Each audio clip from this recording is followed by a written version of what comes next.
바랍니다. 같이 기도하고 시작하겠습니다.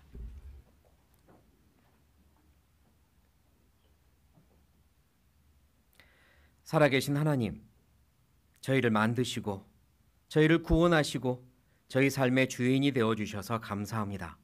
저희 영원한 천국의 소망을 주시고 같은 소망을 가진 형제자매들 영원한 가족으로 주셔서 감사합니다.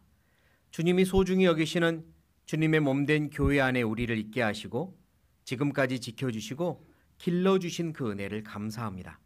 때로는 참아주시고 우리를 위해 간절히 기도해 주신 그 하나님의 은혜에 또한 감사합니다. 우리를 위해 가장 좋은 것으로 예비하시고 가장 선한 길로 이끌어 주실 걸 믿고 또한 감사합니다. 언젠가 주님 앞에 서게 되는 그날이 온다는 걸 알고 있습니다. 그날 주님 앞에서 떳떳하고 자랑스럽게 서기 원합니다. 부끄럽지 않게 서기 원합니다. 도와주십시오. 오늘을 어떻게 살아야 될지 가르쳐 주십시오.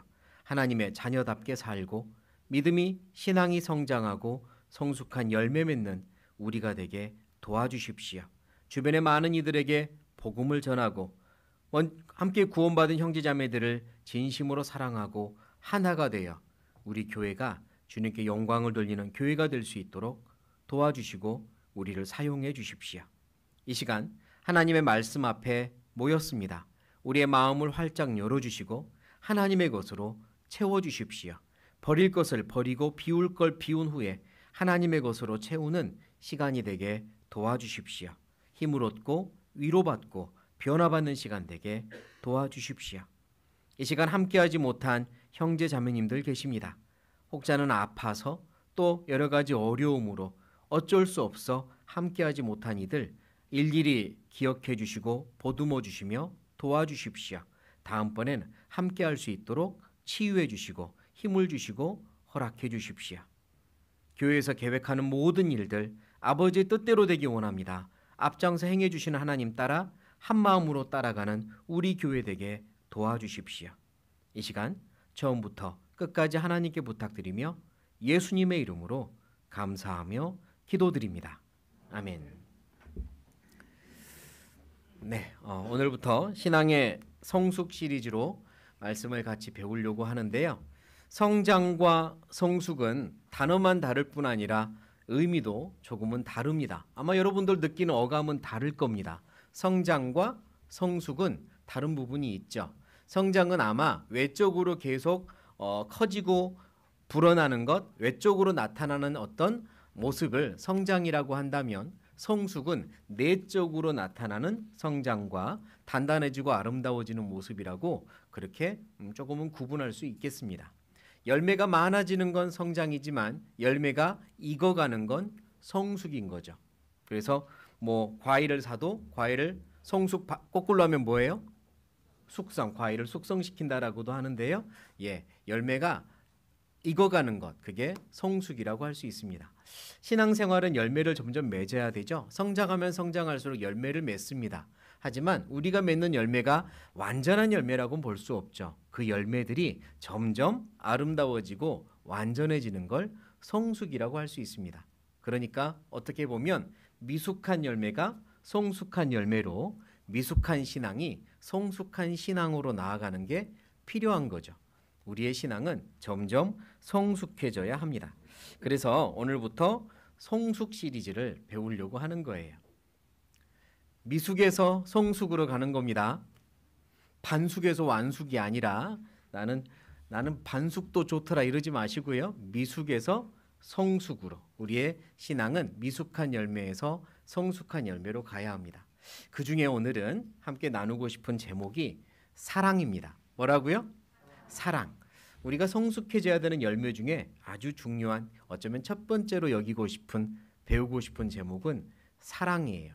사랑의 열매가 성숙해졌으면 좋겠습니다. 우리 고린도 전서를 찾을게요. 고린도 전서 13장.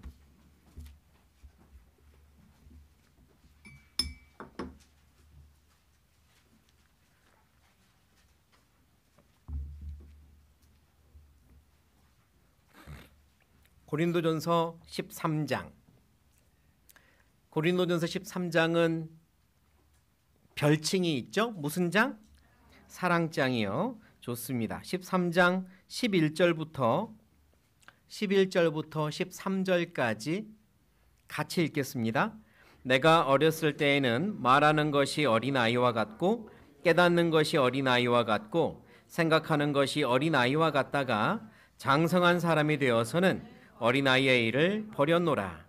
우리가 이제는 거울로 보는 것 같이 희미하나 그때에는 얼굴과 얼굴을 대하여 볼 것이요 이제는 내가 부분적으로 아나 그때에는 주께서 나를 아신 것 같이 내가 온전히 알리라.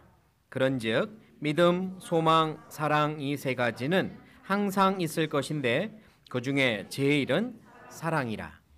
네, 여기서 어린아이가 있고 장성한 사람이 있다라고 11절에 쉽게 설명을 하고 계셔요.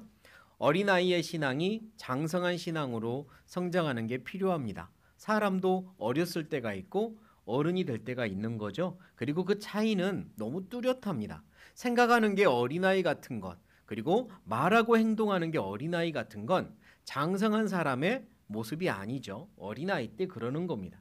그러나 시간이 지나면 생각하는 것도 조금은 더 어른스러워지고 이해하는 것도 어른스러워지고 말하고 행동하는 것도 어른스러워지는 거죠. 그러다가 더 성숙한 어른이 되면 또 그렇게 달라져야 합니다. 신앙도 마찬가지인 거예요. 어린아이의 신앙에서 성숙한 신앙으로 당연히 발전해야 돼요. 그리고 우리가 하나님 앞에 섰을 때 가장 하나님을 닮은 성숙하고 완전한 모습으로 변할 겁니다. 그때까지는 계속 성숙해져야 하는 거죠. 그 중에 13장에서 강조하는 사랑이 그렇습니다. 믿음, 소망, 사랑 이 세 가지는 하나님 앞에 갈 때까지 우리가 가지고 갈 믿음의 중요한 요소이고 열매인데 그 중에서도 제일인 사랑의 열매는 성숙해져야 합니다. 구원을 받을 때의 사랑이 그대로 신앙생활하면서 가지고 있으면 안 되는 겁니다. 어렸을 때의 신앙생활을 미숙할 때의 사랑이 여전히 그대로면 안 되는 거죠. 사랑은 성숙해져야 되는 거예요. 그래서 그게 무엇인지 함께 좀 배워보려고 합니다. 사랑도 신앙생활을 하다 보면 점점점 사랑의 크기를 알아가고 변해가는 건 맞습니다. 하나님의 사랑이 얼마나 큰지도 알아가고 또 알아갈수록 나도 하나님을 사랑하게 되고 형제자매를 사랑하게 되고 사랑의 크기가 커지는 것도 맞아요. 하지만 하나님은 사랑은 구하라고 명령하십니다. 사랑은 하나님께 간절히 구해서 더 받을 수 있다고 알려주셔요. 그래서 12장을 보시죠. 고린도전서 12장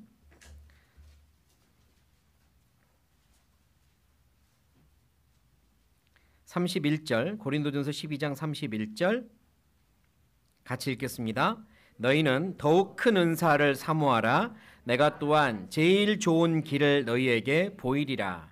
많은 은사 중에 사모해야 될 은사가 있단다. 사모하라는 건 간절히 구하고 갖고 싶어 해야 된다는 거죠. 갖고 싶어 해야 되는 겁니다. 그거를 내가 지금 너희에게 가르쳐 주겠다라고 12장을 마무리하고 13장이 시작되는 거잖아요. 그 가장 간절히 사모해야 될 은사가 사랑의 은사 13장인 겁니다. 처음에 사도 바울이 편지를 썼을 때는 1장, 2장, 3장 표시하고 쓰지 않았기 때문에 이어지는 문장이에요. 그러니까 가장 큰 은사를 지금 알려주마 하고 사랑은으로 시작하는 겁니다. 그러니까 사랑의 은사는 사모해야 돼요. 그리고 14장 1절을 보죠. 14장 1절 맨 앞에 있는 8글자를 같이 읽겠습니다. 시작. 됐습니다. 사랑을 따라 구하라. 이건 한 구절로 분리하는 게 더 좋았을 뻔했습니다. 사랑을 따라 구하라. 이게 한 문장입니다. 뒤랑 연결되는 게 아니에요. 신령한 것을 사랑을 따라 구하라 이 말이 아니라 사랑을 쫓아가라 라는 의미입니다. 사랑을 추구해라. 사랑을 구해라 라고 한 문장이에요. 그러니까 12장 끝에도 사랑을 사모하라고 했고 13장은 사랑을 설명하고 있고 14장 1절에 사랑을 추구해라, 구해라, 쫓아가라 라고 하고 있잖아요. 사랑은 구해야 되는 겁니다. 하나님께서 성경에 우리에게 구해야 될 것을 많이 알려주셨는데 그 중에 강조하는 게 사랑과 지혜예요. 사랑을 구해라, 지혜를 구해라. 그럼 주시겠다고 하셨어요. 그래서 사랑은요, 구하는 겁니다. 더 큰 사랑을 하고 싶거든, 더 큰 사랑을 알고 싶거든, 내 사랑이 성숙되기 원한다면 뭐 해야 된다고요? 구해야 됩니다. 구하지 않고도 신앙생활을 하면 알아가는 사랑이 있고 넓어지는 사랑이 있지만 구하지 않으면 결코 알 수 없는 사랑이 있습니다. 구하지 않으면 하나님의 사랑의 깊이를, 하나님의 사랑의 그 높이를, 넓이를 알 수 없습니다. 구해야만 알 수 있는 사랑이 있습니다. 그래서 구하라고 하는 거예요. 하나님, 저 사랑을 더 주십시오. 하나님의 사랑을 더 알기 원합니다. 하나님의 사랑을 더 묵상하기 원합니다. 저의 사랑이 더 커지기 원합니다. 구하라는 거예요. 매일 아침 저녁으로 기도할 때 저 역시 사랑을 구합니다. 사랑을 주시라고, 알려주시라고, 키워주시라고 항상 구해요. 언제나 부족하고 미숙하다고 생각을 하니까, 더 성숙되기 원하니까요. 사랑은 구하는 겁니다. 그러면 알려주세요. 각 사람은요, 기질이 다르고 성격이 다르고 성장 배경이 달라서 어떤 사람은 이런 방식으로 사랑을 더 깨닫기도 하고 어떤 사람은 그런 방식으로는 이해를 못하기도 합니다. 뭐 일반적으로 하는 말 중에 T냐 또 뭐 F냐 이러면서 사실관계를 중요시하는 분들은 그런 형태로, 또 어떤 감정과 느낌과 관계를 중요시하면 그런 형태로 하나님이 각각에게 사랑을 알려주십니다. 내가 깨달은 사랑의 깊이를 아무리 설명해도 누군가가 나랑 똑같이 이해하기는 어려워요. 그러나 하나님이 알려주십니다. 하나님이 깨닫게 해주세요. 내가 가지고 있는 나의 기질과 성향과 성장 배경 속에 하나님이 깨닫게 해주세요. 어떤 분은 이런 말을 합니다. 저는 어려서부터 부모님 사랑을 많이 못 받아봐서 하나님 사랑도 잘 깨닫지 못해요. 틀렸습니다. 그게 완전히 틀린 말은 아니지만 그렇다고 해서 사랑을 깨닫지 못하는 것도 아닙니다. 구하시면 돼요. 하나님, 저 사랑을 알고 싶어요. 하나님 사랑을 알고 싶습니다. 구해보셨냐고요. 구해보지 않아 놓고 탓하면 안 되는 겁니다. 구해보지 않아 놓고 핑계대면 안 돼요. 사랑은 구하는 겁니다. 더 알고 싶다고, 더 가지고 싶다고 구하세요. 그러면 넓게, 길게, 높게, 깊게 알려주십니다. 에베소서 찾아볼게요. 에베소서 3장.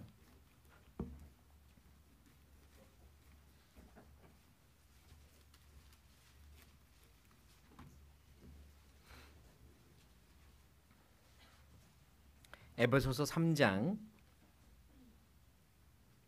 14절입니다. 에베소서 3장 14절 15절. 자, 이 편지를 쓴 사도 바울이 이렇게 기도합니다. 14절 15절 제가 읽죠. 이러함으로 내가 하늘과 땅에 있는 각 족속에게 이름을 주신 하나님 앞에 어떻게 빈다고요? 무릎을 꿇고 비노니. 자, 무릎 꿇고 간절히 기도하고 있습니다. 뭐라고 기도하냐면 18절 19절 18절 19절 제가 읽겠습니다. 능히 모든 성도와 함께 지식에 넘치는 그리스도의 무엇을 알아? 사랑을 알아. 그 넓이와 길이와 높이와 깊이가 어떠함을 깨달아 하나님의 모든 충만하신 것으로 너희에게 충만하게 하시기를 구하노라. 사도 바울이 이 편지를 읽는 모든 그리스도인들을 위해 기도하고 있습니다. 내가 당신들을 위해 대신 기도합니다. 무슨 기도를 하냐면 당신들이, 형제자매님들이 하나님의 사랑을 더 알기를, 너기 넓이와 길이와 높이와 깊이를 알기를 내가 구합니다 라고 기도해 주고 있어요. 사실 남이 기도해 주는 것보다 내가 기도하면 훨씬 더 그 사랑을 많이 하나님이 알려주십니다. 키워주세요. 그러니까요, 구하십시오.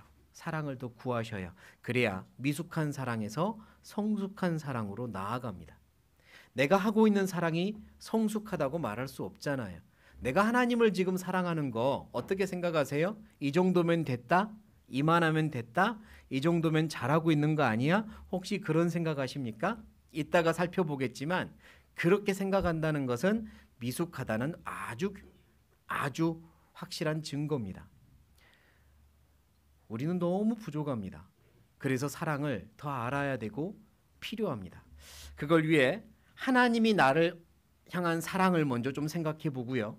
내가 하나님을 향한 사랑은 어떤지 또 생각해 보고 그 다음 내가 다른 사람들을 향해서는 어떻게 사랑해야 되는지 세 가지 순서로 생각해 보려고 해요. 먼저 하나님이 나를 얼마나 사랑하셨나 조금 생각해 보겠습니다. 먼저 요한일서입니다. 요한일서 4장.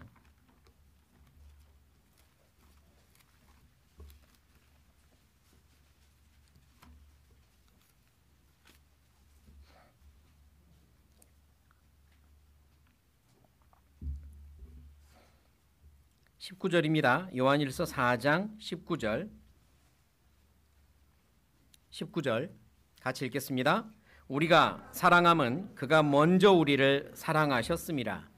네, 하나님이 우리를 먼저 사랑하셨기 때문에 우리가 사랑하는 거예요. 하나님이 우리를 얼마나 사랑하셨는지 그 크기를 알면 우리도 하나님을 그렇게 크게 사랑할 수 있습니다. 다시 말해 더 사랑하기 원한다면 하나님의 사랑이 얼마나 큰지 더 알려고 하셔요. 하나님의 사랑이 얼마나 크셨는지, 은혜가 얼마나 큰지 더 배우려고 하세요. 더 깨달으려고 하십시오. 그래야 나도 더 사랑할 수 있습니다. 하나님의 사랑은 언제나 그대로 그냥 십자가에서 나를 위해 죽으셨대, 내 죄 다 용서하셨대, 끝. 그리고 전혀 하나님의 사랑에 대한 발전이 없어요. 그러면 내 사랑도 발전 없습니다. 하나님의 사랑이 얼마나 큰지 더 알려고 하셔야 돼요. 그러려면 묵상하셔야 됩니다. 깊게 생각하시라는 거예요. 깊게 생각하려면 상상하셔야 됩니다. 상상하고 깊게 생각하고 나를 넣어봐야 돼요. 적용해야 돼요. 그게 묵상의 방법입니다. 성숙한 신앙생활을 하려면요, 개인적으로 묵상하고 깨달아가야 돼요. 남들이 묵상한 거 알려줘서 그렇구나 이게 아니라 내가 알아가야 돼요. 내가 깨달아가야 됩니다. 상상이 필요하고 깊이 생각하는 게 필요해요. 상상을 잘 못하는 분들이 있습니다. 사실은 상상을 못하는 게 아니라 안 하는 것 같아요. 안 하는 것 같아요. 예를 들어볼게요. 오늘 밤 여러분 각자의 휴대폰으로 제가 문자를 보냈습니다. 뭐라고 보냈냐면 급한 일이 있어 내일 좀 만납시다. 내일 만나야겠습니다. 내일 집무실로 와주세요 라고 문자를 딱 보냈어요. 밤에 다른 이유 없어요. 그것만 딱 보낸 겁니다. 그러면 그거 받으면서 알았어요 내일 가지 뭐 하고 그냥 잘 것 같습니까? 아니면 왜 부르는 거야? 무슨 일이지? 혹시 나 혼나? 그건 아닐 거고 혹시 뭐 중요한 일인가? 아니면 뭐 무슨 오해가 있는 거야? 생각할까요? 안 할까요? 그게 상상이란 말이에요. 상상 안 하겠습니까? 제가 다시 문자를 이렇게 보낸다고 하죠. 오늘 밤에 저 내일 좀 만나야겠습니다. 제가 고백할 게 있습니다. 이렇게 있어요. 상상할래요? 안 할래요? 갑자기 나한테 고백한다고? 우리 자매님들 경우 사랑 고백이면 어떡하지? 상상할래요? 안 할래요? 여러 가지 상상 안 하겠습니까? 그런 상상을 한다면 여러분 묵상할 준비되어 있는 거예요. 묵상할 능력이 있는 거라고요. 아무 상상 없이 뭐야 내일 보자는 거잖아 하고 아무 생각 없이 잠을 잔다면 묵상하기 조금 어렵겠다 싶지만 이런저런 상상을 해본다면 여러분 묵상할 준비되어 있는 겁니다. 묵상은 그렇게 하는 거예요. 상상하고 깊게 생각하고 나를 거기다 넣어보는 거예요. 그게 묵상이거든요. 하나님의 사랑은 그렇게 깨달아가는 겁니다. 나를 넣어보고 상상해보고 그러면서 알아가야 돼요. 왜 깨닫지 못하냐면 묵상을 안 해서요. 안 해서 못하는 거지 못해서 안 하는 게 아닙니다. 묵상 못해서 안 하는 게 아니라 안 해서 묵상을 못하는 거라고요. 하셔야 됩니다. 스스로 깨달아 가셔야 돼요. 하나님의 사랑이 얼마나 큰지 스스로 알아가셔야 돼요. 우리 사무엘 하를 찾아보겠습니다. 사무엘 하 9장입니다.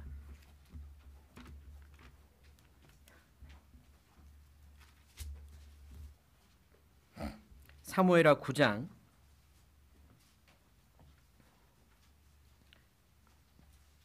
7절 사무엘하 9장 7절. 자, 읽기 전에 상상을 하라고 배경 설명을 좀 하겠습니다. 다윗이 드디어 왕이 되어요. 다윗을 죽이려고 쫓아다녔던 사울 왕은 비참하게 죽고 사울 왕의 왕가는 패망을 합니다.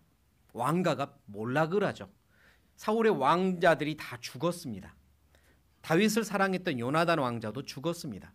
사울 왕가의 씨가 말랐어요. 패망을 합니다. 하나님의 징벌이었어요. 그리고 다윗은 이제 왕이 되고 점점점 강성해집니다. 그런데 다윗이 요나단의 아들 무비보셋을 찾았습니다. 사울 왕의 손자예요.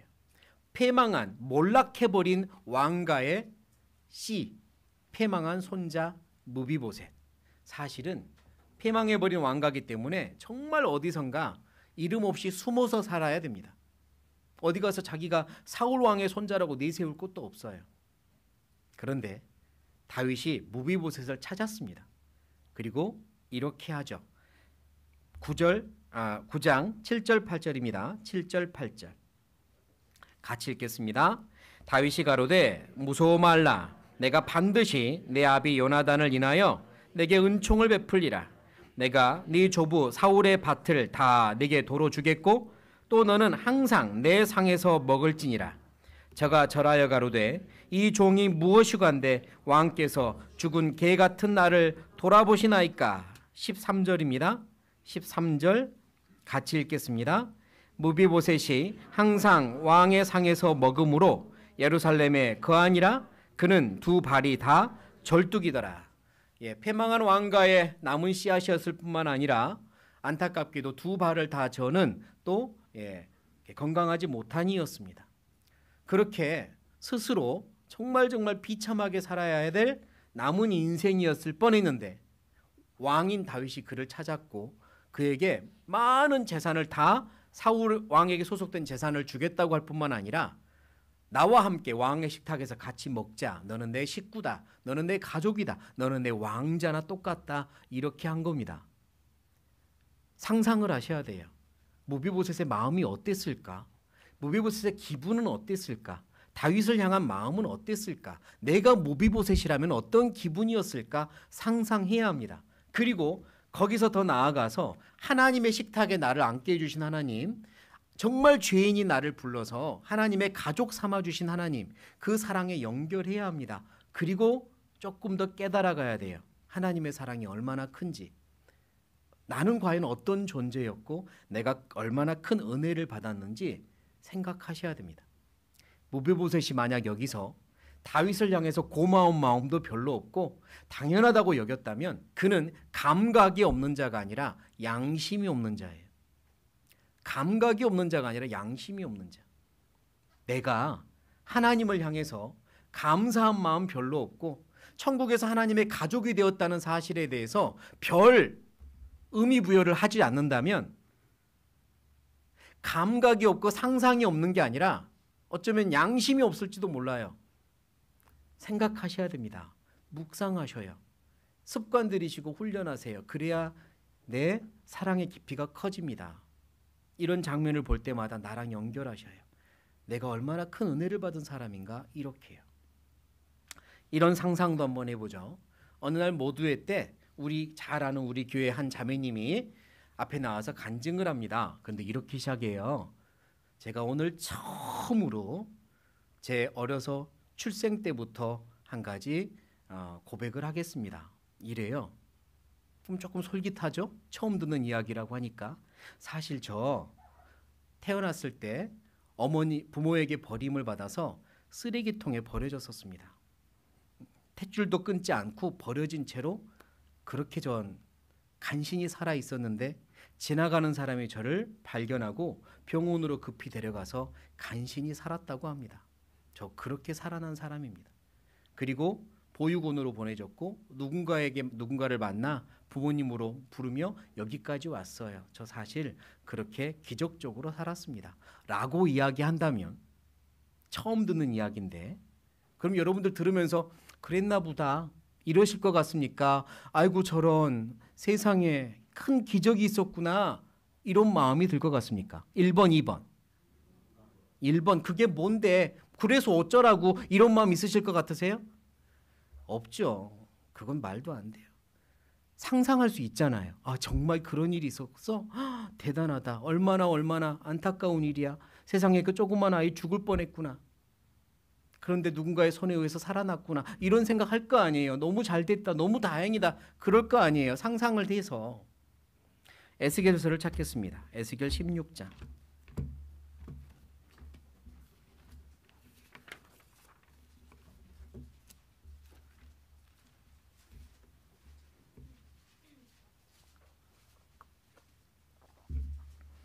에스겔 16장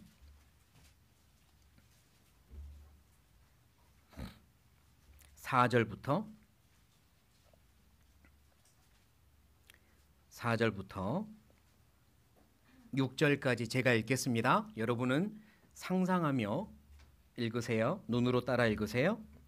너의 난 것을 말하건대 네가 날 때에 내 배꼽줄을 자르지 아니하였고 너를 물로 씻어 정결케 하지 아니하였고 네게 소금을 뿌리지 아니하였고 너를 강보로 싸지도 아니하였나니 너를 돌아보아 이 중에 한 가지라도 네게 행하여 너를 긍휼히 여긴 자가 없었으므로 네가 나던 날에 네 몸이 꺼림바되어 네가 들에 버리웠었느니라. 내가 내 곁으로 지나갈 때에 네가 피투성이가 되어 발짓하는 것을 보고 네게 이르기를 너는 피투성이라도 살라. 다시 이르기를 너는 피투성이라도 살라 하고 8절 같이 읽겠습니다. 내가 내 곁으로 지나며 보니 내 때가 사랑스러운 때라. 내 옷으로 너를 덮어 벌거벗은 것을 가리우고 네게 맹세하고 언약하여 너로 내게 속하게 하였었느니라. 나 주 여호와의 말이니라. 누구 이야기입니까? 하나님과 누구 이야기? 나 이야기. 하나님과 나 이야기거든요. 근데 이걸 읽으면서 아무 생각 없이 넘어가지 마시고 하나님과 나의 이야기다. 내가 이랬었구나. 내가 버려졌었구나. 내가 죄악 가운데 버려졌고 정말 비참한 운명이었구나. 그렇게 살다가 지옥 갈 뻔했구나. 나를 돌아보는 자, 사랑해 주는 자 만나지 못했더라면 큰일 날 뻔했구나. 내가 기적을 만났구나. 내가 하나님을 만나 이렇게 살았구나. 그 하나님이 나를 옷을 입혀주시고 8절 너로 내게 속하게 하였느니라. 하나님이 나를 가지셨구나. 나는 그때 하나님의 것이 되었구나. 이게 은혜거든요. 생각해보면 상상해보면 조금 더 커집니다. 그 사랑이 얼마나 큰지 그렇게 알아가셔야 합니다. 그래서 내 사랑이라는 열매가 미숙한 열매에서 조금씩 더 커져야 됩니다. 저는 하나님의 사랑이 얼마나 큰지 이 말씀을 에스겔 말고요. 지금 보려고 하는 이 말씀을 통해 큰 감격을 받은 적이 있어요. 일명 어찌알고 사랑. 제가 나름대로 붙인 이름입니다. 어찌알고 사랑. 누가복음 20장입니다. 누가복음 20장.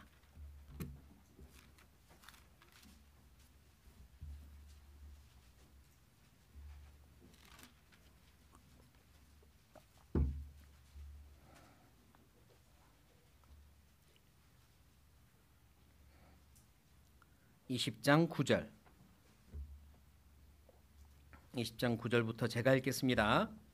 이 비유로 백성에게 말씀하시되, 예수님이 하신 말씀이에요. 하나님의 사랑을 설명하기 위한 비유입니다. 한 사람이 포도원을 만들어 농부들에게 세로 주고 타국에 가서 오래 있다가 때가 이름에 포도원 소출 얼마를 바치게 하려고 한 종을 농부들에게 보내니 농부들이 종을 심히 때리고 거저 보내었거늘 다시 다른 종을 보내니 그도 심히 때리고 능욕하고 거저 보내었거늘 다시 세 번째 종을 보내니 이도 상하게 하고 내어 쫓은지라. 자, 여기까지 읽으면 하나님과 죄인들의 관계를 설명하고 있습니다. 하나님이 세상을 창조하고 사람들에게 세상을 주었고요. 그리고 다 너희 거란다. 내가 너희를 사랑한단다 라고 말씀하십니다. 그리고 하나님의 사랑을 알려주기 위하여 선지자들을 계속 보냈습니다. 특별히 이 비유를 직접 듣고 있는 유대인들에게 하나님이 선지자들을 계속 보냈어요. 그러나 그들은 계속해서 배척합니다. 계속해서 하나님의 말씀을 배척하고 선지자들을 능욕하고 죽입니다. 사람들의 모습, 죄인들의 모습이에요. 하나님은 계속해서 그들에게 보내서 하나님의 사랑을 알려주고 그리고 하나님의 사랑을 돌려받기를 원하고 있는데, 함께 사랑하기를 원하고 있는데 그게 안 돼요. 계속 죽입니다. 자, 이때 하나님은 어떻게 하셨을까? 어찌 감히 이럴 수 있단 말이냐? 이러신 게 아니라는 거예요. 13절입니다. 13절을 같이 읽겠습니다. 포도원 주인이 가로되 어찌할꼬 내 사랑하는 아들을 보내리니 저희가 혹 그는 공경하리라 하였더니, 자, 하나님이 어찌할꼬 하십니다. 여기서 어찌할꼬는 내가 어떻게 더할꼬입니다. 내가 어떻게 더할꼬, 어떻게 더 사랑할꼬, 그게 어찌할꼬예요. 하나님은 어찌 감히 내가 할 만큼 했다, 난 더 이상 못한다, 그러신 적이 없으세요. 여러분의 인생 돌아보세요. 신앙 인생을 돌아보세요. 하나님이 나한테 나 더 이상 너한테 할 거 없다, 나 너에게서 손 떼겠다, 나는 할 만큼 했다, 나머지 네가 책임져라, 이러신 적 있냐고요. 그래 버렸으면 나 이 자리 없습니다. 하나님은 언제나 가슴 아파하시며 어찌할꼬 내가 무얼 더 할꼬 그러신 거예요. 어떻게 더 할꼬, 어떻게 더 사랑할꼬, 어떻게 더 사랑할꼬 고민하시다가 아들을 보내르니 내가 직접 가야겠다 그러신 거죠. 하나님이 이 땅에 오신 사랑은 그래서 어찌할꼬 사랑입니다. 내가 어떻게 더 할꼬, 더 하려고, 더 해주려고 찾으셨습니다. 그리고 아들이 오셨어요. 그걸 우리는 따라해 보시겠습니다. 아가페의 사랑이라고 합니다. 우리 은장의 교회 학교, 무슨 학교예요? 아가페 학교. 그 아가페가 이 아가페입니다. 헌신적인 사랑, 주기만 하는 사랑, 대가를 바라지 않고 주기만 하는 사랑, 끝까지 주는 사랑이 아가페예요. 하나님의 사랑입니다. 하나님은 어찌할꼬 내가 어떻게 더 사랑할꼬 이러셨어요. 그리고 나를 위해 오셨고 나를 위해 죽으셨습니다. 그리고 지금도 마찬가지예요. 수도 없이 구원받은 이후에도 수도 없이 주저앉고 거듭거듭 배신하고 자주자주 아프게 하는 나를 하나님은 여전히 어찌할꼬 내가 어떻게 더 사랑할꼬 이러시며 나를 받아주시고 지금까지 인도하십니다. 아가페의 사랑, 대가 바라지 않는 사랑으로 지금까지 함께 하셨어요. 우리가 보고 있는 세상에서의 사랑 중에 최고의 사랑은 부모님의 사랑, 그 중에서도 어머니의 사랑을 대표적으로 말하죠. 헌신적인 사랑, 아가페의 사랑에 가깝다고 합니다. 하지만 그것도 아가페의 사랑 아니에요. 어머니들 아실 겁니다. 사랑을 온전히 주다가도요, 어떤 날은 서운하고 섭섭하고 그래요. 언제 서운하고 섭섭하냐면 내 마음 몰라줄 때, 내가 너를 이러려고 키웠나 싶을 때 서운하고 섭섭하죠? 아가페 사랑 아닌 겁니다. 감정이 요동치죠? 아가페의 사랑 아닌 거예요. 가까운 거죠. 하나님의 사랑은 그게 아닙니다. 받으려고 하신 사랑이 아니에요. 어떻게 하면 더 줄고, 어떻게 하면 더 할고, 최선을 언제나 다해서 주시는 사랑입니다. 그게 하나님의 아가페의 사랑이에요. 그러나 나는 하나님을 어떻게 사랑하고 있습니까? 이제 나의 하나님을 향한 사랑을 생각해 봐야 합니다.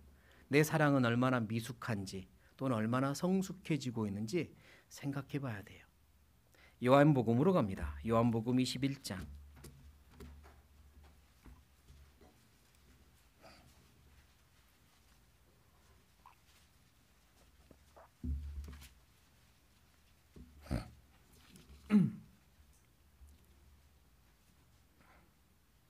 요한복음 21장 15절부터입니다. 그 유명한 사건, 예수님이 부활하시고 베드로를 만나서 3번이나 네가 나를 사랑하느냐라고 물으셨던 그 사건인데요. 잘 아시는 사건이지만 조금 더 깊게 들여다보려고 합니다. 15절부터입니다. 저희가 조밥 먹은 후에 예수께서 시몬 베드로에게 이르시되 요한의 아들 시몬아, 네가 이 사람들보다 나를 더 무엇하느냐? 아가페 하느냐라고 물으십니다. 가로되 주여 그러하외다. 내가 주를 어쩐다고요? 사랑하는 줄. 여기서 필레오라고 대답합니다. 내가 주를 필레오 하는 줄 주께서 아시나이다. 가라사대 내 어린 양을 먹이라 하시고. 자, 이제 이 본문에서요, 이 사랑을 헬라어로 두 가지로 표현하는 것을 좀 생각을 해보려고 해요. 헬라어는요, 이 성경 원어 그 당시 썼던 공용어 헬라어는 표현이 참 풍부합니다. 물론 어떤 표현은 대한민국 우리나라 말이 더 풍부한 것도 있지만 어떤 표현은 여기 이들이 썼던 헬라어, 쓰고 있는 성경 헬라어, 이게 굉장히 풍부합니다. 그래서 일부러 단어 선택을 아주 신중하게 또 풍부하게 했어요. 여기서 이 사랑을요, 우리는 똑같은 사랑으로 읽지만 아가페와 펠라오, 필라오로 이렇게 구분해서 쓰고 있어요. 아가페는 아까 말씀드린 헌신적인 사랑입니다. 아낌없이 주는 사랑, 최선을 다해 주는 사랑, 대가를 바라지 않는 사랑.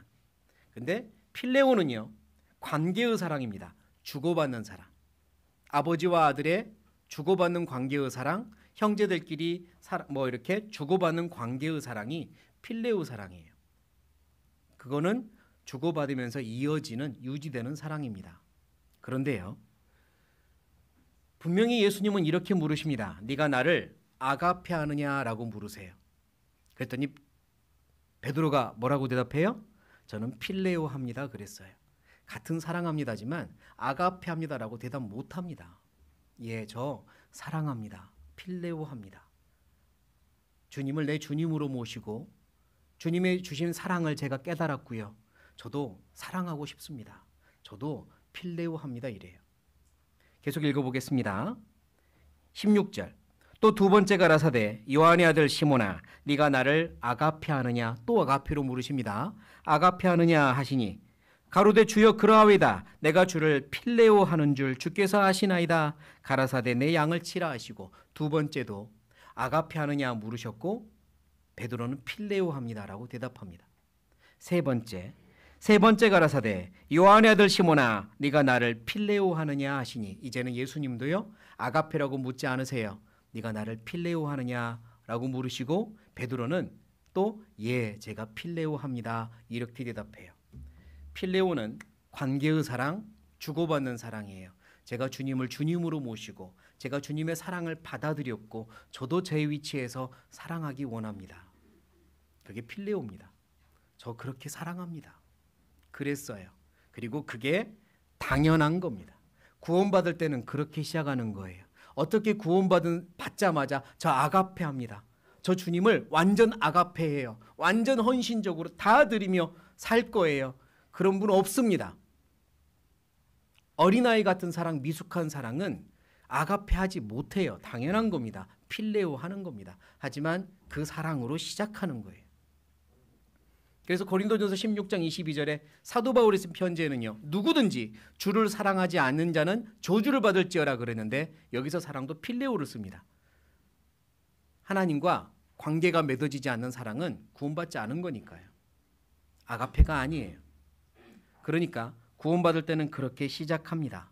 그런데 이 베드로가 후에 그의 서신서 베드로전서를 보면 필레오랑 아가페를 아주 명확하게 구분해서 편지를 쓰는데요. 베드로전서 1장을 찾아볼게요. 베드로전서 1장.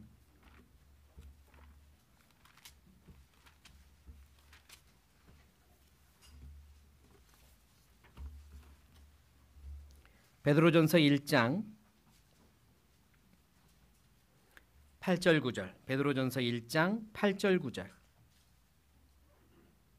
같이 읽겠습니다. 예수를 너희가 보지 못하였으나 사랑하는도다. 이제도 보지 못하나 믿고 말할 수 없는 영광스러운 즐거움으로 기뻐하니 믿음의 결국 곧 영혼의 구원을 받음이라. 예수를 너희가 보지 못하였으나 뭐하는도다? 사랑하는도다. 여기서 사랑을 아가페로 씁니다. 이제 우리 예수님을 아가페 사랑하지 않느냐? 구원받고 이제 우리 주님을 그렇게 사랑하지 않느냐? 그리고 베드로는 그렇게 주님을 사랑합니다. 헌신적으로 대가를 바라는 게 아니라 최선을 다해서 주님께 더 드리고 싶은 사랑을 하는 겁니다. 그게 사랑의 성숙이에요. 우리의 사랑은 예수님을 향해 주님을 향해 성숙해야 됩니다. 저 이 정도면 잘하고 있잖아요. 그게 미숙하다는 증거입니다. 예수님은 우리에게 그렇게 하지 않으셨어요. 내가 이 정도면 충분하잖아. 그러시지 않았다고요. 내가 어떻게 더 할까? 어떻게 더 보여줄까? 이러셨어요. 그게 아가페의 사랑이니까요. 주님, 저는 더 하고 싶은데 많이 부족합니다. 더 사랑하기 원합니다. 사랑을 키워주세요. 알려주세요. 이게 아가페로 나아가는 방법입니다. 저 이 정도면 잘하고 있잖아요. 더 좀 바라지 좀 마세요.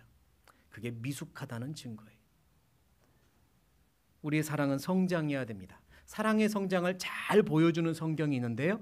그게 아가서입니다. 무슨 서요? 아가서. 이름은 아가지만 굉장히 성숙한 사랑을 보여주는 성경이에요. 사랑 이야기가 아가서에 펼쳐지죠? 아가서 찾아볼게요. 아가서.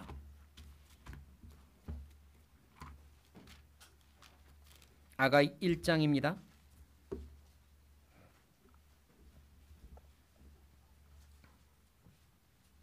아가 1장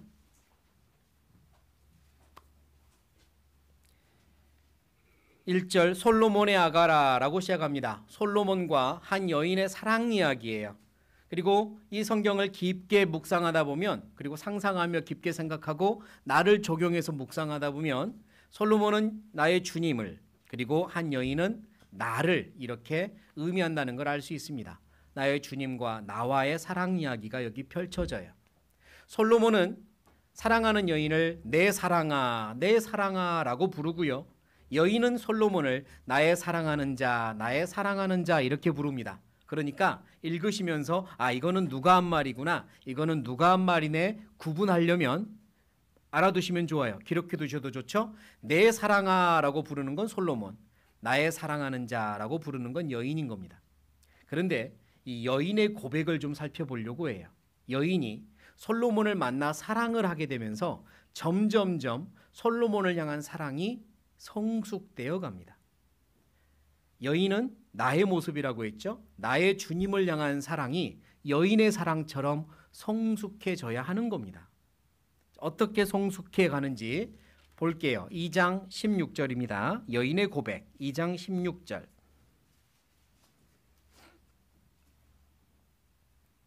2장 16절 같이 읽겠습니다. 나의 사랑하는 자는 내게 속하였고 나는 그에게 속하였구나. 그가 백합화 가운데서 양떼를 먹이는구나.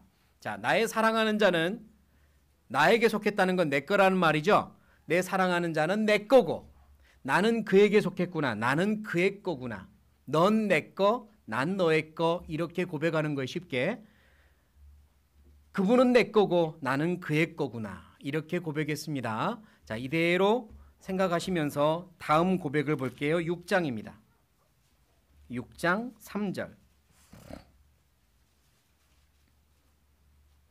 6장 3절 같이 읽겠습니다. 나는 나의 사랑하는 자에게 속하였고 나의 사랑하는 자는 내게 속하였다. 그가 백합화 가운데서 그 양떼를 먹이는구나. 자, 방금 첫 번째 고백과 같은 말인가요? 잘 보시면 다른가요?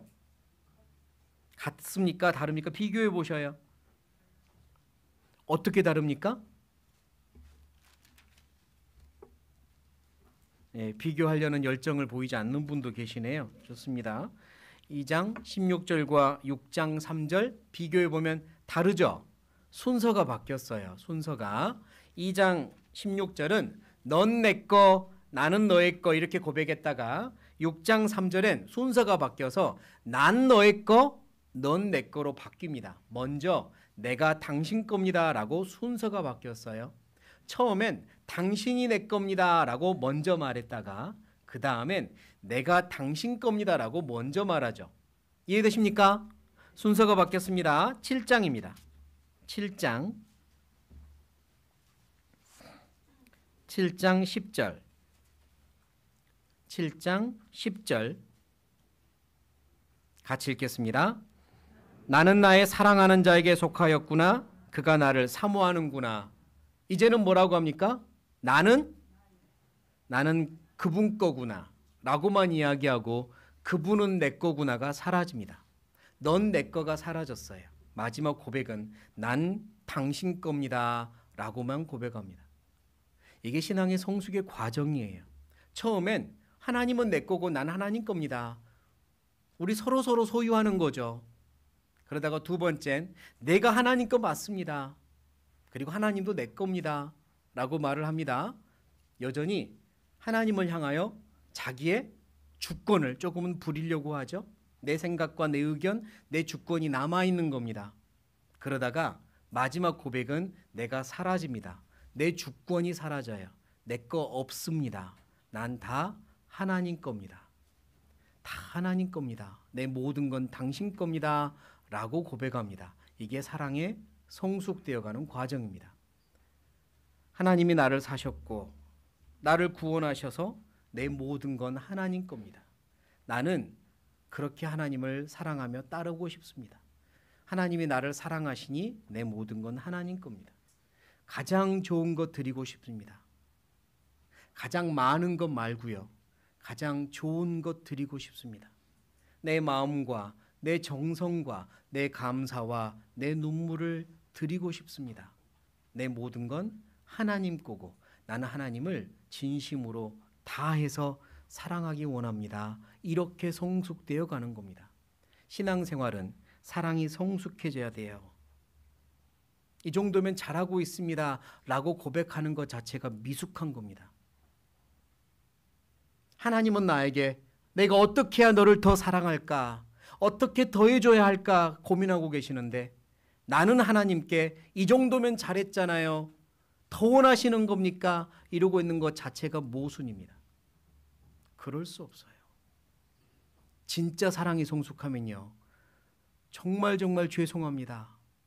제가 드리는 게 너무 없어 죄송합니다. 이렇게 살아서 죄송합니다. 제 사랑이 너무 작아 죄송합니다. 이렇게 고백하는 게 당연해집니다. 어린아이가 커서 부모님의 사랑을 점점 크면서 이해하게 되면 그렇게 되는 거잖아요. 이따가 이야기해 보겠지만 자식이 부모를 향한 사랑도 그렇게 되는 거잖아요. 충분히 하고 있다고, 나 부모님 은혜 충분히 갚고 있다고 말하는 것 자체가 모순이지 않습니까? 하나님을 향해서도 마찬가지입니다. 제가 좋아하는 찬양 어떤 CCM 가사 중에요. 나 이렇게 많이 받았는데 라는 제목의 찬양이 있는데 거기 가사 중에 이런 가사가 있어요. 난 이렇게 많이 받았는데 다만 다 함으로 주님을 사랑하지 못했죠. 난 이렇게 많이 받았는데 더 주를 사랑하지 못함이 미안합니다. 전 이 가사가 그렇게 마음이 남습니다. 더 주를 사랑하지 못해서 미안합니다. 그게 사랑이거든요.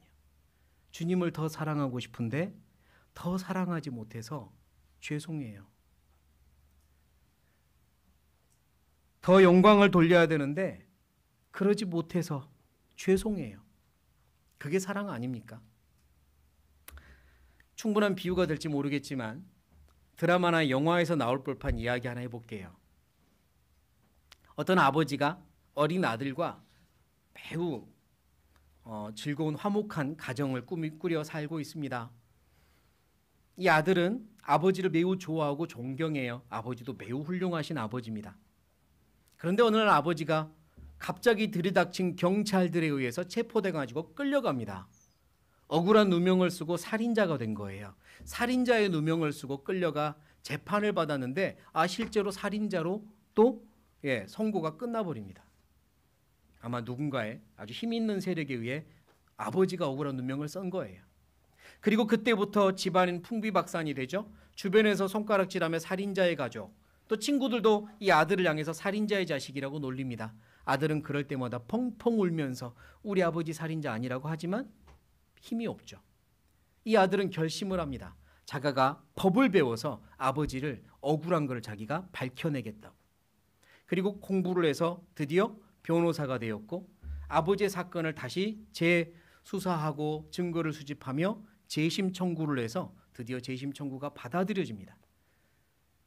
그 소원하던 아버지 억울함을 풀 수 있는 재심 공판이 열리고요. 그리고 검사 앞에서 변호사로서 자기가 수집한 증거들을 가지고 계속해서 아버지의 무죄를 주장합니다. 하지만 검사들의 질문도 매우 날카롭고 그래서요. 몇 가지 아주 당황스러운 날카로운 질문들을 하는데 충분히 답변을 하지 못합니다. 증거로 충분히 답변을 못해서 얼버무리게 됩니다. 식은땀이 나고 얼굴이 벌개지죠. 그리고 1차 공판이 끝나요. 이 아들 펑펑 웁니다. 아버지를 보면서 아버지 죄송해요. 아버지 죄송해요. 제가 아버지 억울함을 풀어야 되는데 제가 부족했어요. 제가 준비를 덜 했어요. 아버지는 아니야. 여기까지만 와도 너무 고마워. 너 훌륭해. 아니야 아버지 너무 죄송해요.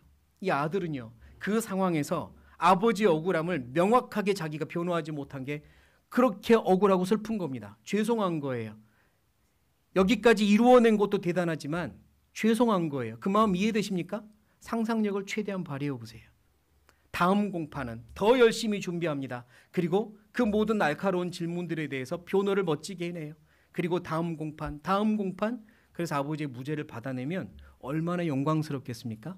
하지만 그 전까지 만약에 아버지의 억울함을 풀어드리려고 노력했는데 나름대로 준비를 많이 했는데 검사들의 날카로운 질문에 대답을 하지 못하고 아버지가 결국 무죄 판결을 받지 못하면 펑펑 울 겁니다.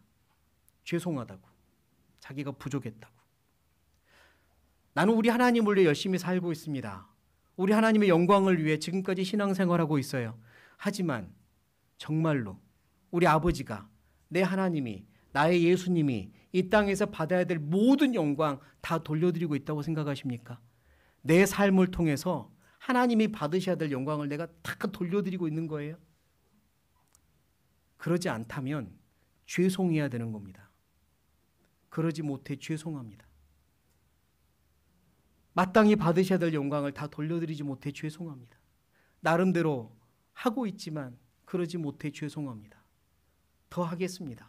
더 최선을 다하겠습니다. 저에게 지혜와 사랑을 주십시오 라고 구하는 겁니다. 그게 성숙한 사랑으로 나아가는 거예요. 나의 창조주이시고 왕의 왕이신 하나님께 내가 영광을 돌리기 위하여 성숙한 사랑으로 나아가려면 잘하고 있습니다가 아니라 못한 부분이 죄송합니다. 더 잘하고 싶은데 도와주십시오 라고 하는 겁니다. 그게 아가페 사랑으로 나아가는 거예요. 사무엘하 23장을 찾아보죠. 사무엘하 23장.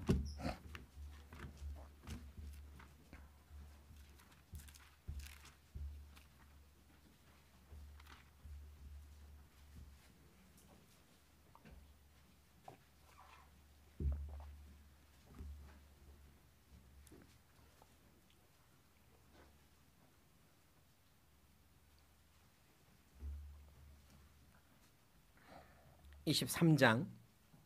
왕께 드리는 최고의 아가페의 사랑을 저는 이 장에서 볼 수 있는 것 같아 찾았습니다.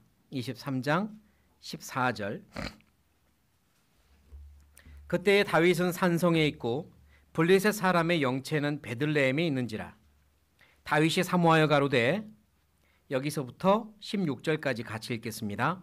베들레헴 성문 곁 우물물을 누가 나로 마시게 할꼬 하매 세 용사가 블레셋 사람의 군대를 충돌하고 지나가서 베들레헴 성문 곁 우물물을 길어가지고 다윗에게로 왔으나 다윗이 마시기를 기뻐 아니하고 그 물을 여호와께 부어드리며 됐습니다.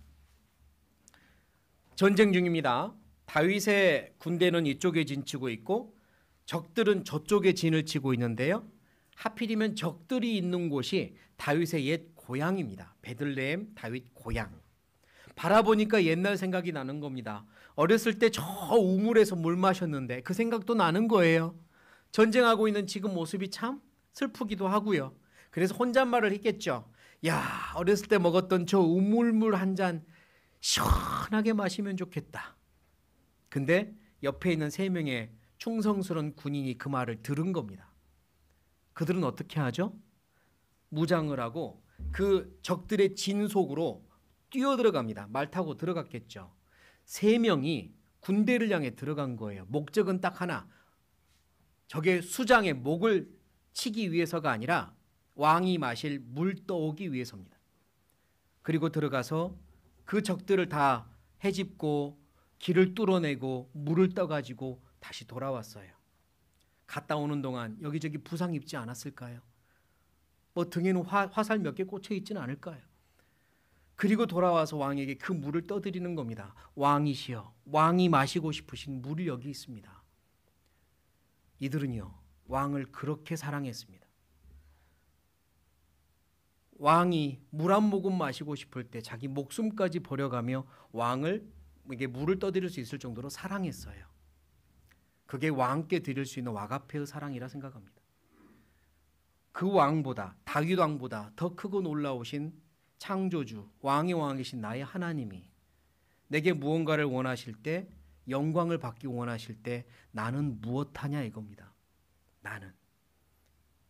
이 군사들은 만약에요 갔다가 물을 떠오지 못하고 돌아왔습니다. 그런데 여기저기 칼에 베었고 활에 맞았어요. 그래도요 칼에 베은 아픔보다 물 떠오지 못한 아픔이 훨씬 클 겁니다. 그러지 않을까요? 이 세 명의 군사는 그러고도 남지 않을까요? 물 떠오지 못한 게 훨씬 더 슬프고 아프지 않을까요? 실패했다면요. 내가 하나님을 위해서 드린다고는 하지만 그러지 못한 부분들, 하나님의 영광을 가리고 사는 부분들, 그것 때문에 아프고 슬퍼야 합니다. 그게 성숙한 사랑이에요. 나는 얼마나 하나님을 사랑하고 있습니까? 내 사랑은 얼마나 크다고 할 수 있나요? 조금 더 성숙해지면 어떤가요? 내 사랑의 열매가 조금 더 익어야 되지 않을까요? 우리는 하나님을 더 사랑해야 됩니다. 지금 우리가 하는 사랑 충분하지 않습니다. 주님이 내게 주신 아가페의 사랑에 비하면 충분하지 않아요. 미안합니다. 죄송합니다. 많은 영광을 가리우고 살아서 죄송합니다. 더 하지 못해서 죄송하고 내게 주신 것들로 다 주님의 영광을 위해 사용하지 않아서 죄송합니다. 그런 고백이 맞을 겁니다. 그런 사랑합시다. 주님을 더 그렇게 사랑해 갑시다. 그리고 그렇게 사랑할 때 다른 사람도 사랑할 수 있습니다. 베드로 전서입니다. 베드로 전서 1장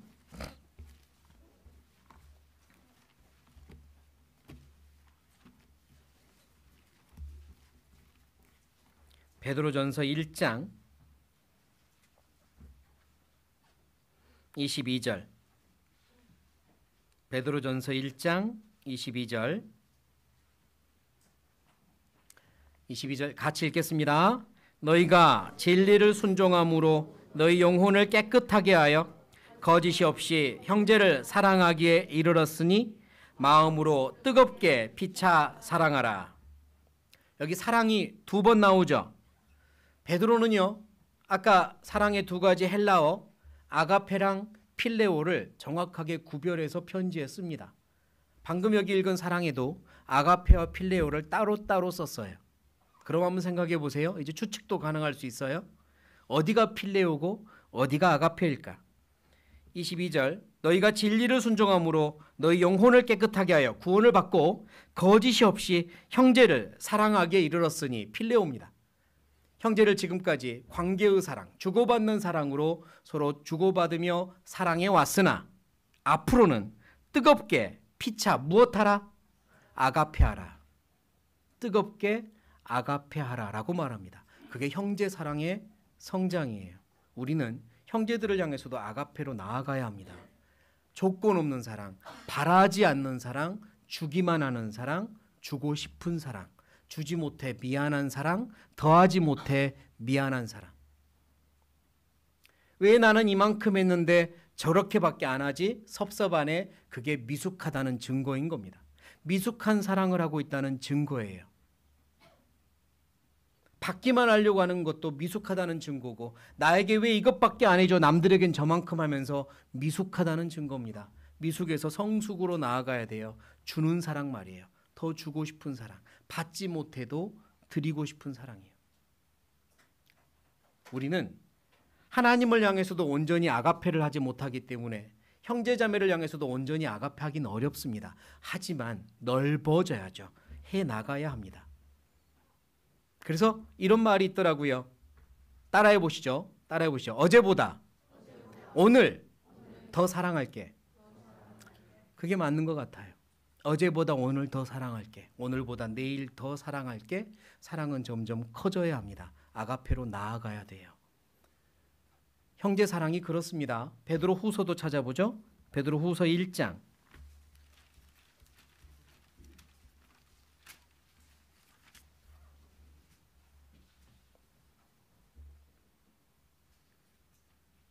1장 7절 같이 읽겠습니다. 경건에 형제 우애에 사랑을 공급하라. 5절부터 보면요, 우리가 더욱 힘써서 믿음 위에 갖추어야 될 열매들을 말씀하는데요, 이 열매들이 성숙되어 가야 합니다. 믿음의 덕의 지식의 절제의 인내를, 인내의 경건의 형제 우애를, 이게 필레오입니다. 형제 우애에 무엇을 공급하라? 아가페를 공급하라. 정확하게 구분해서 베드로는 쓰고 있어요. 필레오 사랑 위에 아가페를 더하는 겁니다. 우리는 그렇게 나아가야 돼요. 사랑이 커져야 합니다.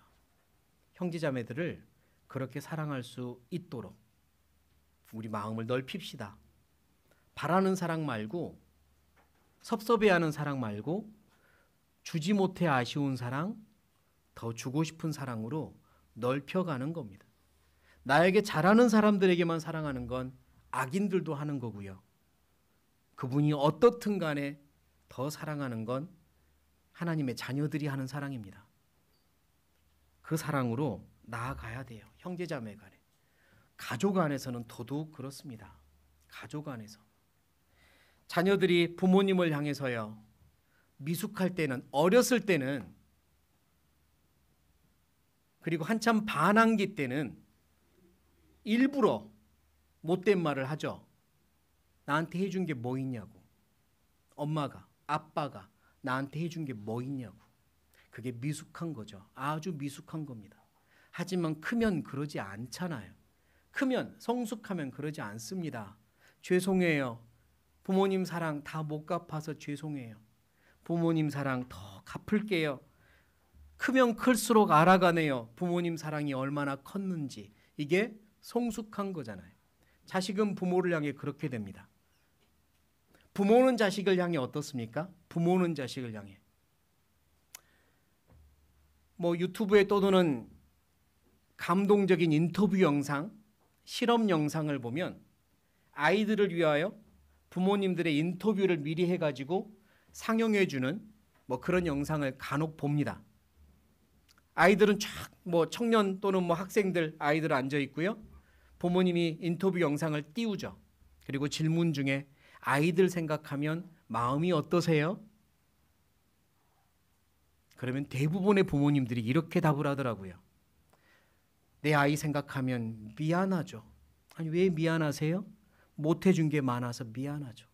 더 잘해주고 싶은데 이것밖에 못해서 미안하죠. 그게 부모의 사랑 아닙니까? 더 못해줘서 미안해.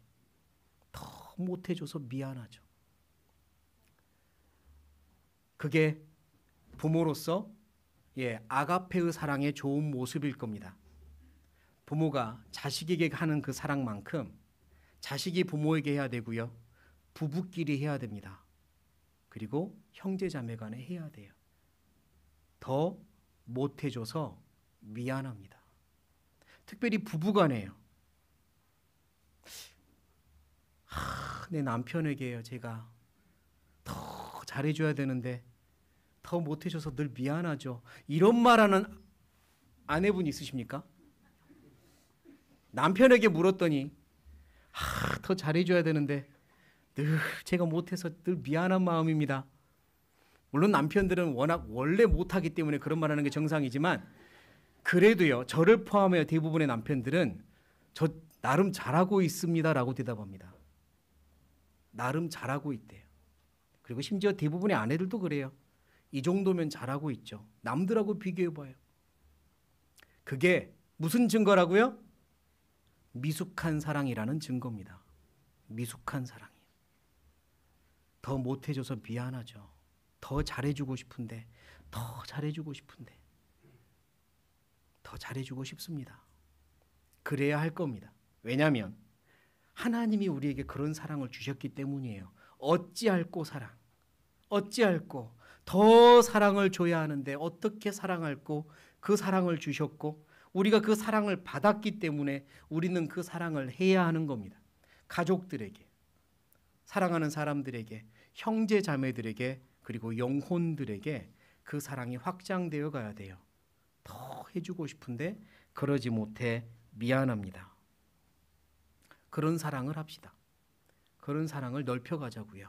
하나님의 사랑이 내게 더 커지면 우리는 그런 사랑 더 할 수 있습니다. 하나님의 사랑이 내가 사랑할 수 있는 힘입니다. 형제자매, 주변 사람들을 향해서는 우리의 사랑이 커져야 되는데 이런 사랑해야 되는 거죠. 고린도전서 13장입니다. 고린도전서 13장.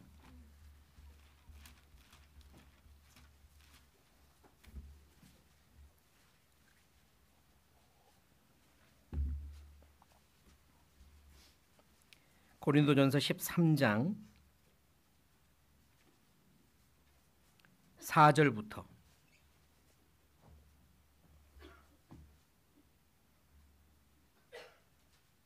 4절부터 7절까지 4절부터 7절까지 자기를 적용하며 생각하며 읽으시는 겁니다. 4절부터 7절까지 같이 읽겠습니다. 사랑은 오래 참고 사랑은 온유하며 투기하는 자가 되지 아니하며 사랑은 자랑하지 아니하며 교만하지 아니하며 무례행치 아니하며 자기의 유익을 구치 아니하며 성내지 아니하며 악한 것을 생각지 아니하며 불의를 기뻐하지 아니하며 진리와 함께 기뻐하고 모든 것을 참으며 모든 것을 믿으며 모든 것을 바라며 모든 것을 견디느니라. 이게 우리가 성숙되어 가야 되는 사랑의 모습입니다. 주변의 사람들을 향해 이렇게 사랑합시다. 요한 1서도 찾겠습니다. 요한 1서 4장.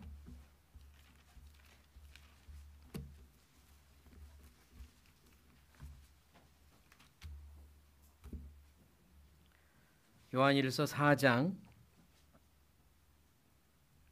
아까 19절을 우리가 읽었거든요. 19절부터 21절까지 이제 두 구절을 더 추가해서 읽겠습니다. 19절에서 21절까지 같이 읽겠습니다. 우리가 사랑함은 그가 먼저 우리를 사랑하셨음이라. 누구든지 하나님을 사랑하노라 하고 그 형제를 미워하면 이는 거짓말하는 자니 보는 바 그 형제를 사랑치 아니하는 자가 보지 못하는 바 하나님을 사랑할 수가 없느니라. 우리가 이 계명을 주께 받았나니 하나님을 사랑하는 자는 또한 그 형제를 사랑할지니라. 네, 우리가 하나님께 받은 사랑으로 형제들을 이렇게 사랑할 수 있습니다. 하나님을 사랑하면 형제도 사랑해야 합니다.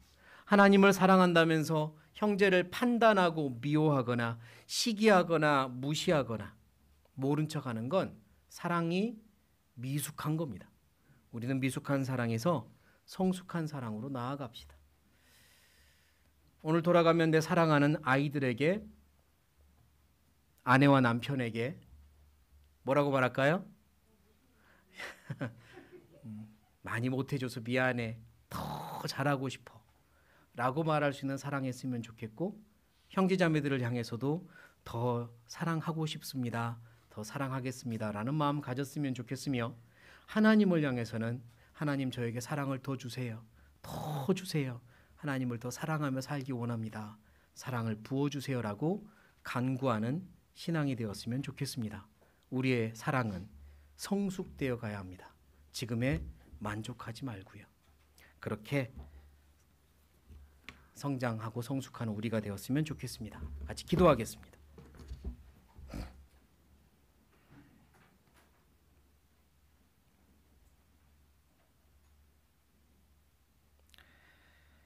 하나님, 우리를 너무나 사랑하셔서 이 땅에 오시고 그 모든 것들을 다 버리시고 우리를 사주셔 우리를 구원해 주신 그 사랑에 진심으로 감사합니다.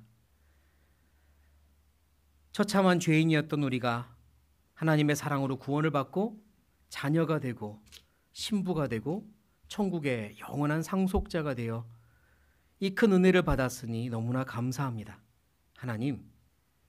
하나님께서 우리를 얼마나 사랑하셨고 그 은혜가 얼마나 큰지 우리가 잊지 않고 살게 해주시고 그 사랑과 은혜가 더 커질 수 있도록 도와주십시오. 그래서 우리도 하나님을 더 사랑하며 살기 원합니다. 도와주십시오. 우리에게 사랑을 더 주십시오. 넓혀주십시오. 더 알게 해주십시오. 하나님의 사랑의 넓이와 길이와 높이와 깊이를 더 깨달아 알게 해주시고 또 우리도 그 사랑을 할 수 있게 도와주십시오. 주변의 형제자매들을 사랑하고 영혼들을 사랑하고 가족들을 사랑하고 무엇보다 주님을 사랑하는 우리의 신앙이 되게 도와주십시오.